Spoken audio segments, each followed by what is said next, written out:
নমস্কার বন্ধুরা, বাংলাদেশের ইউনূস সরকার কলকাতা ও ত্রিপুরা থেকে তাদের দুই কূটনীতিককে ফিরিয়ে নিয়েছে। গত 2 ডিসেম্বর আগরতলায় বাংলাদেশি হাইকমিশনে ভাঙচুরের ঘটনা ঘটে। কলকাতায় ডেপুটি হাইকমিশনের বাইরেও বিক্ষোভ হয়েছে। এসব ঘটনার জেরে বাংলাদেশের অন্তর্বর্তী সরকার 3 ডিসেম্বর কূটনীতিকদের ফিরিয়ে নেওয়ার সিদ্ধান্ত নেয়। তবে এই তথ্য এবার সামনে এসেছে।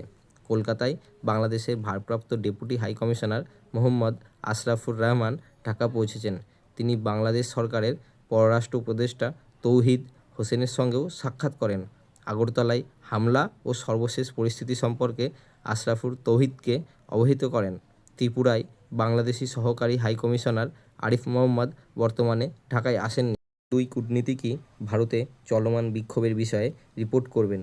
বাংলাদেশের পররাষ্ট্র মন্ত্রণালয় অভিযোগ করেছে যে ভারতীয় হিন্দুত্ববাদী সংগঠনের সমর্থকরা আগরতলায় হাইকমিশনে বাংলাদেশের পতাকার অবমাননা করেছে।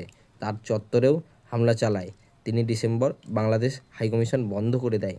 এই দুই কূটনীতিককে কবে ভারতে পাঠানো হবে তা এখনও জানায়নি বাংলাদেশ সরকার। অবশ্য এই বিক্ষোভের কারণ, গত 2 ডিসেম্বর বাংলাদেশ ইসকনের সাবেক প্রধান চিন্ময় প্রভুকে গ্রেপ্তারের প্রতিবাদে বহু মানুষ বাংলাদেশি মিশনের চারপাশে একটি সমাবেশ করে।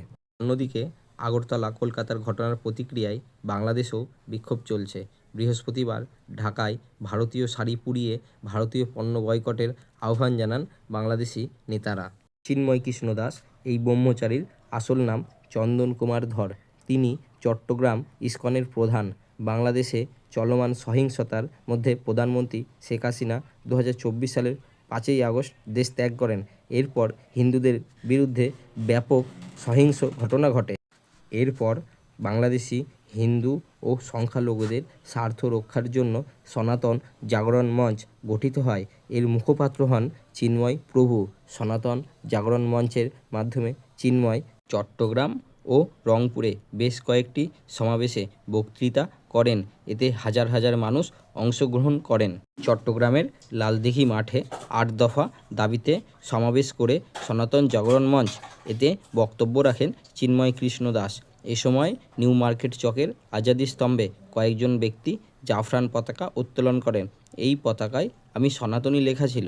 সমাবেশ শেষে গত 31 অক্টোবর বেগম খালেদা জিয়ার বিএনপি দলীয় নেতা ফিরোজ খান চট্টগ্রামে চিন্ময় কৃষ্ণ দাসসহ 19 জনের বিরুদ্ধে রাষ্ট্রদ্রোহ মামলা করেন। তার বিরুদ্ধে জাতীয় পতাকা অবমাননার অভিযোগ রয়েছে। যদিও রাষ্ট্রদ্রোহের অভিযোগটি সম্পূর্ণ পরিকল্পনা মাফিক।